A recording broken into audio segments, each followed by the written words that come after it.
Hi, I'm Tatiana Temple. I'm a data visualization designer and I'm also a teacher. I teach graphic designers how to become data visualization experts.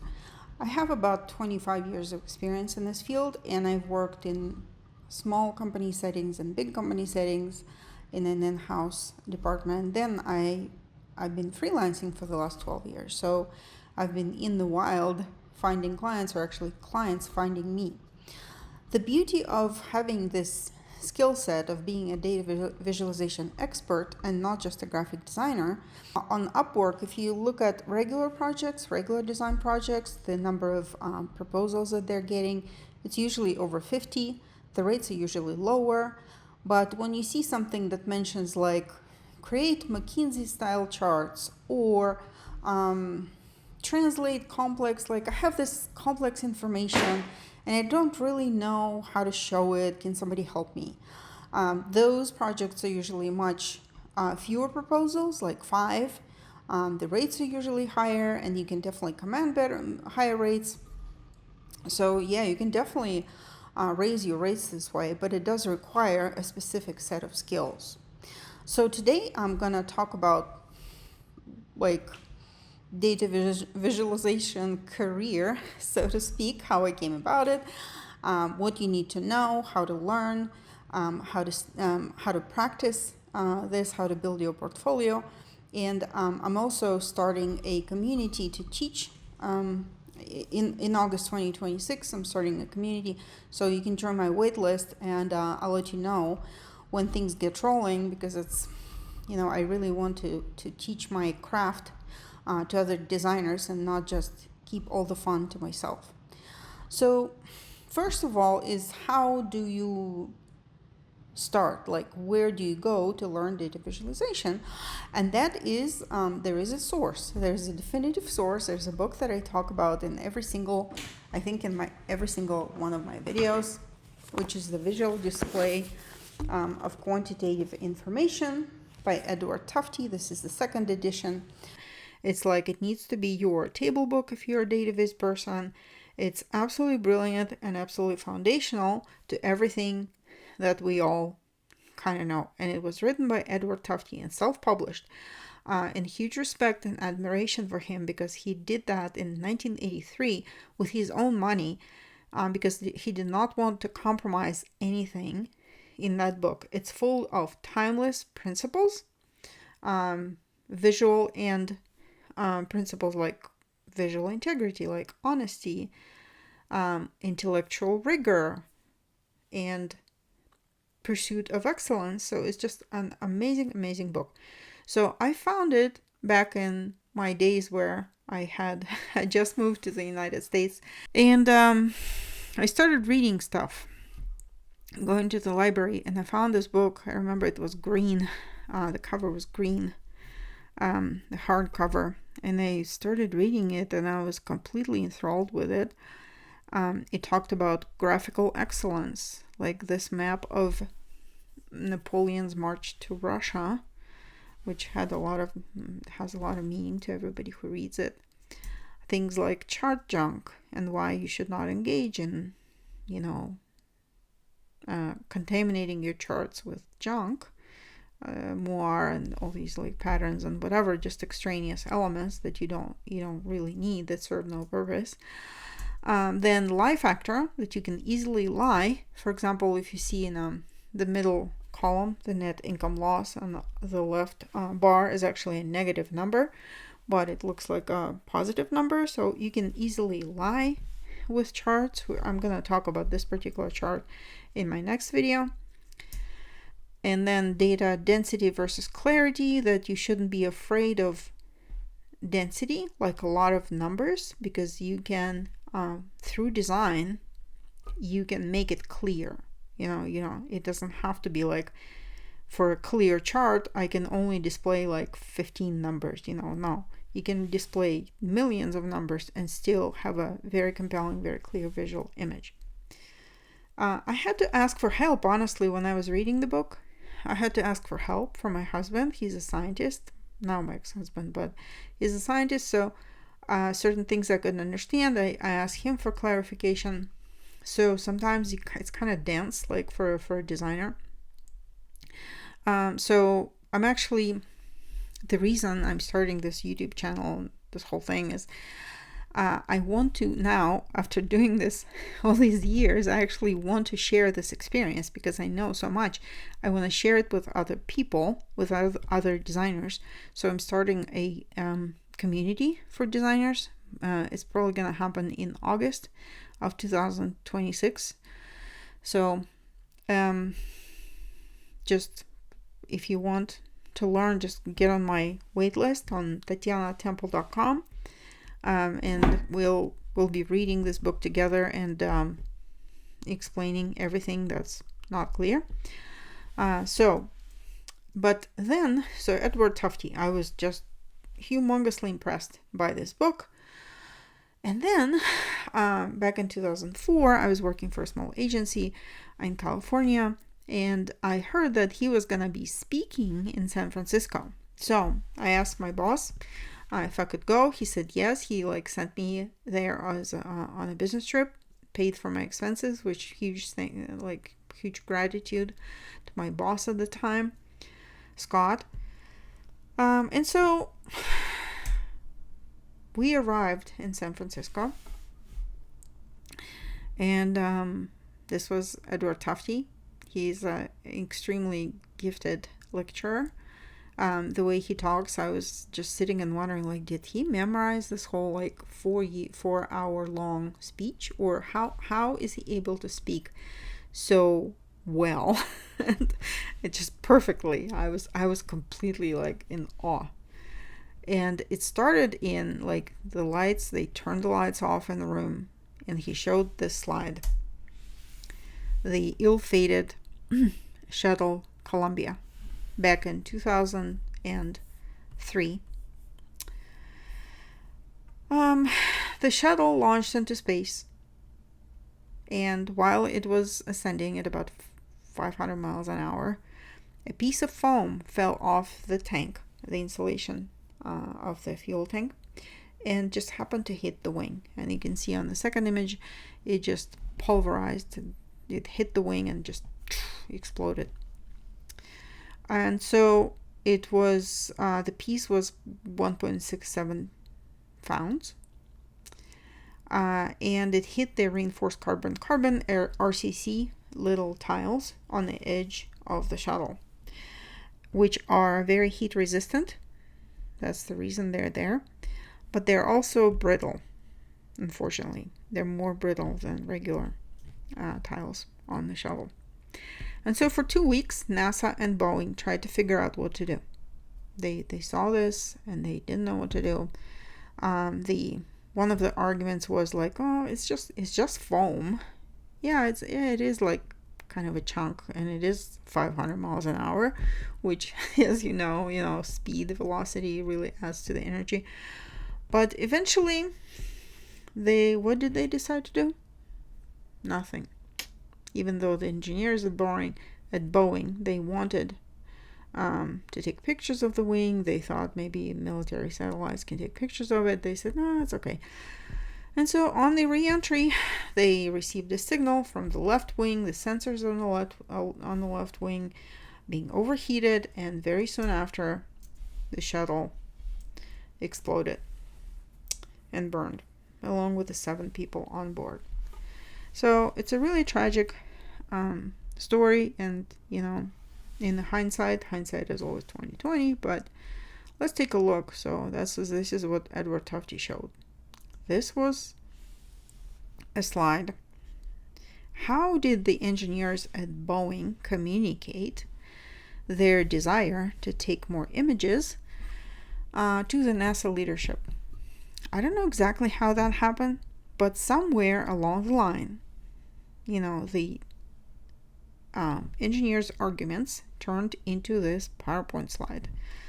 And you can read the full review of it in the book by Edward Tufte, another book called The Beautiful Evidence, or he has a separate brochure on PowerPoint, but it's the same story, and both of those things. So I'm not going to talk through every bullet because it's going to take a while and you can read it yourself. But let's look at the first title in the slide and the last bullet of the slide. So the title says review of test data indicates conservatism for tile penetration, which to me sounds like it's probably going to be okay, right? Okay, so as we go down the very big bullet and the dash and another bullet and another bullet and another bullet, another bullet, and at the very end there's this line. Volume of ramp meaning the piece of foam because it was on a ramp, I guess, there. So anyway, that chunk is 1920 cubic inches versus 3 inches for test. This means that whatever they tested in a lab was basically 640 times smaller than what happened in real life. Okay. And so I was there aghast, like my jaw was on the floor, and I'm like, wow. I was like, what if there maybe was like a data visualization person in there who would maybe propose to say, well, let's just visualize this data point, let's like do a little chart, something like this. And I just designed it quickly, just for illustration purposes. We tested 3 cubic inches. The actual thing that hit the wing is 1920 cubic inches. Does it look suspicious to you, right? Does it look like maybe some action needs to be taken? And so here, I put the pieces in 3D as a cube, little picture of a shuttle, a title that is a full sentence, not a bullet, right? Full sentences always work better. Piece of foam hitting the wing is 640 times bigger than what we've tested. And a big yellow, phrase, investigation is needed. Do you think it could be added to this, slide just at the end, right? Like, well, just look at that. Maybe this could have,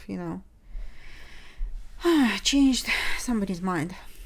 Or instead of the volume is like a 3D, or, in 3D it's visualizing it on a slide may not be as impressive as, for example, what if we take the mass, how much the foam weighed. And here's a bar chart that shows we tested this tiny little sliver, but the actual thing was this big, okay, this heavy, okay. And also, title as a sentence, foam debris hitting the wing is 640 times heavier than anything we've tested. A shuttle, the wing, the spot, need further investigation. Maybe, just maybe, maybe, just maybe. So, yeah.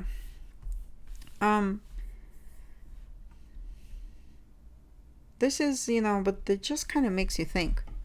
How are life and death decisions made? Sometimes they're made in boring, board meetings with a horrible PowerPoint slide. And people need to figure out what happened, what are we going to do. So it's much more helpful for this communication to be clear, obviously, right? So, but this is kind of what sealed my fate, because I'm like, you know what? This is actually, it sounds like that's what I want to do with my life. And since then, I just started seeking out data visualization projects in small agency that I worked at, then a big company that I worked at, and then I just left that company and I went to freelance, and I never looked back. I love being a freelancer. Speaking of also on a life-size, bigger matters, is kind of the meaning of your career. You want to have a meaningful career eventually. After money or after having fun, you want to have to do something with your life that actually makes a difference in the world. And so Michael Birut here, we met him when I worked for a big company with headquarters in Manhattan.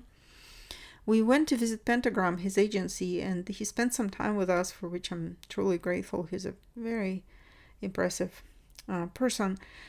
And he was saying it was right not long after 9/11, and he was like kind of thinking about that. He said, I thought after that happened, after the Twin Towers fell, he said, I was thinking, if it all can end this quickly, I don't want to die with a phone in my ear saying to some client that, oh yeah, I will increase the logo size or font size. It's like, you want to be an expert that clients usually come to, not micromanage. So yeah, what if you can have that career like that? What if you're, interested in data viz? What do you do next? Well, here's where hopefully I can help you. What you're going to need is graphic design skills, because data visualization is a confluence of two sets of skills. Is a graphic design visual skills like Illustrator or whatever, and analytical skills or data viz skills. So you already have, I'm assuming you have graphic design skills, because I can't really teach you that. You should go learn it somewhere else. But I can teach you data visualization skills, how to visualize any set of data, because after 25 years, I think I know how to visualize anything. And you need a portfolio, and you need experience working in this kind of environment with like data people, with people who are interested in data. And that's where my mentorship program and community come in. So I'm gonna launch it in August in 2026. There's gonna be a course, kind of a simple, short course, but covers the most important principles, the most important things that you really need to know. We're gonna have community feedback. We're gonna have weekly challenges. I'm gonna be giving feedback to people on your projects. You're gonna learn how to work like in corporate world, how to create a chart that's worthy of for a CEO to look at or a board to look at, how to make convincing and honest and truthful data presentation. Okay. Here's a few quotes from job postings that came across my email through Upwork. What are clients looking for? Translate complex data and technical ideas into clear, compelling visuals. Need chart wizard to make my charts graphs professionally pop.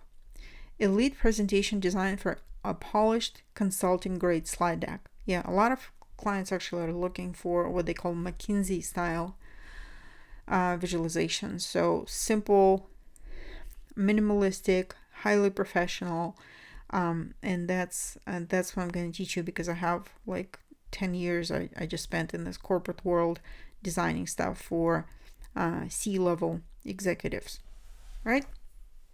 So I would project about 3 to 4 months, you're going to have a portfolio of data viz. In about a year, I'm pretty sure you're going to be confident designing all kinds of charts, all kinds of visualizations through our weekly challenges. All right, so now that if you want to become a data visualization expert, sign up for my waitlist, join my community in August. Subscribe to my channel, like this video, please. It would really help me.